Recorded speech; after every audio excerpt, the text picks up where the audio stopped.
Hi, and welcome to this Mac music tutorial focusing on getting started with Finale. Although I'm not using the most recent version of Finale for this tutorial, you'll find the basic features that I demonstrate are relatively similar to the latest release. So, let's get started. When you first launch Finale, you're going to be greeted with the launch window. The buttons do basically what they say, and for this tutorial I'm going to just focus on these first two. The default document will open up whatever you have set as your default document template.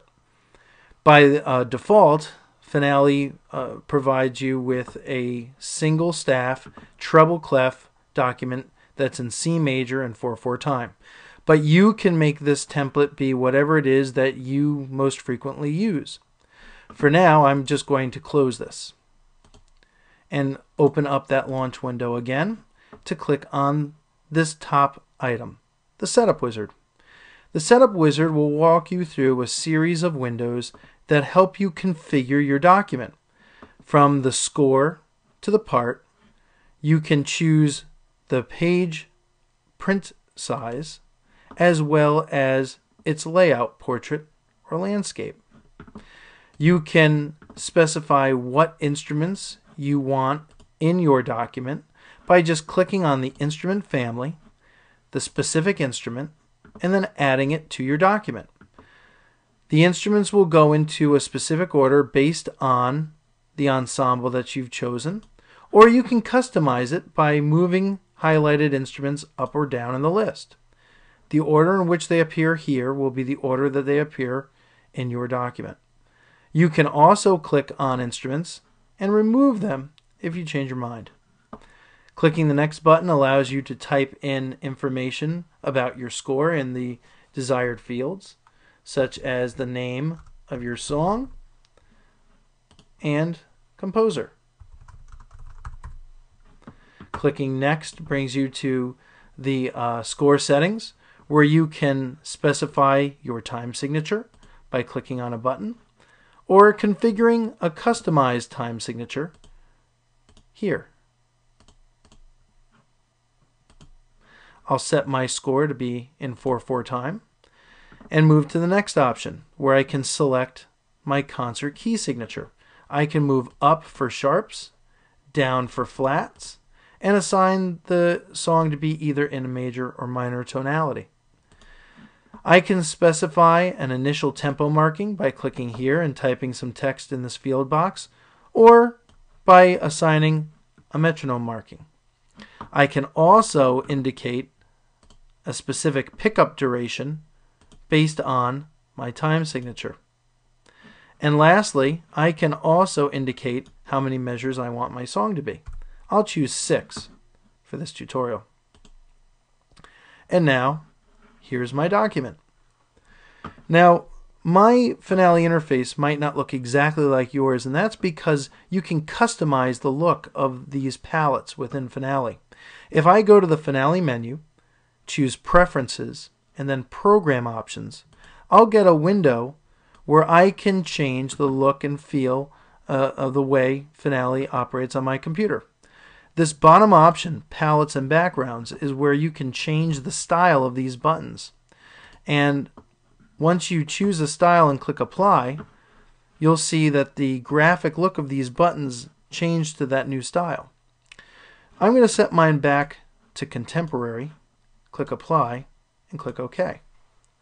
Now, I'm going to close these windows temporarily to get them out of the way so we can just look at the Finale document. My Finale document right now is set up to page view. I'm going to zoom way in. I'm going to zoom not just to 200%. I'm going to zoom in even further. You can choose the keyboard shortcut to zoom in, or you can also use a keyboard shortcut, Command 0, to open up a zoom dialog box so you can configure it to your liking. I'll choose 250. Now, page view lets me look at my document like a single page of music.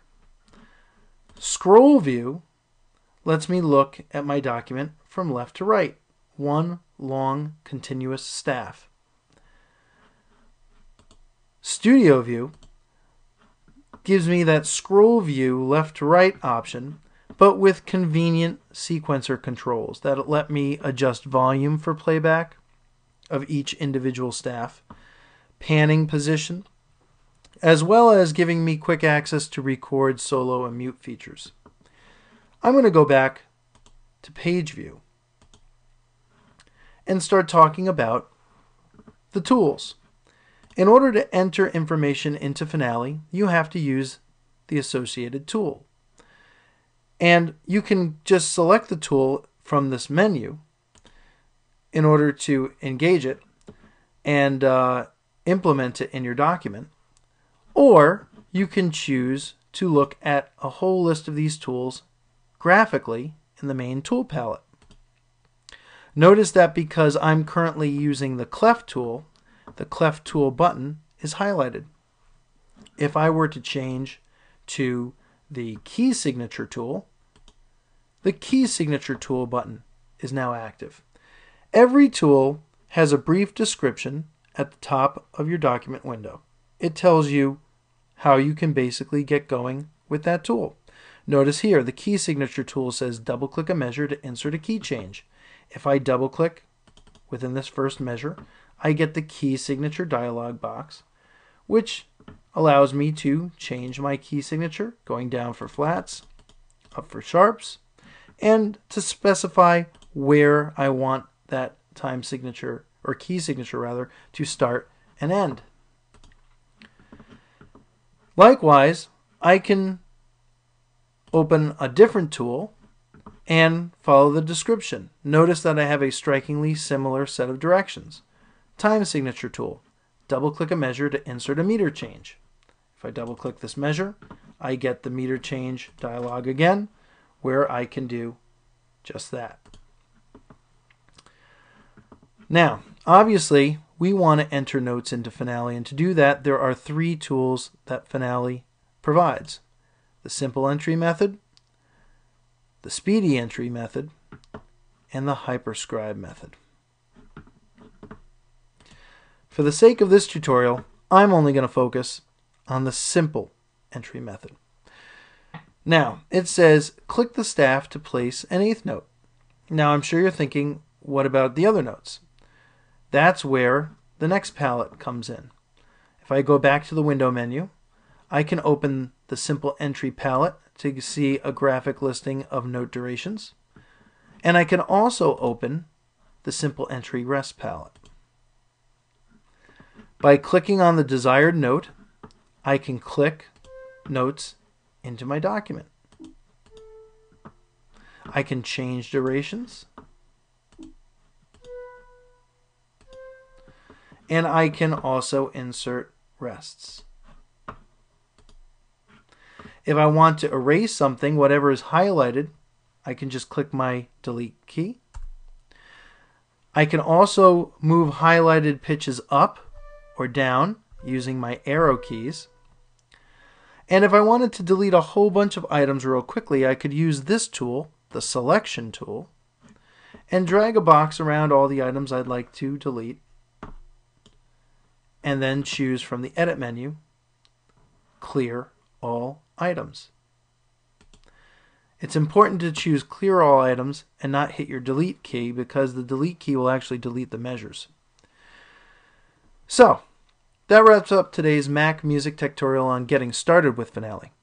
Please take a moment to visit my site, macmusictutorials.com, and leave a comment regarding this or other videos posted there. I'd love to hear from you. Thanks for watching. Bye.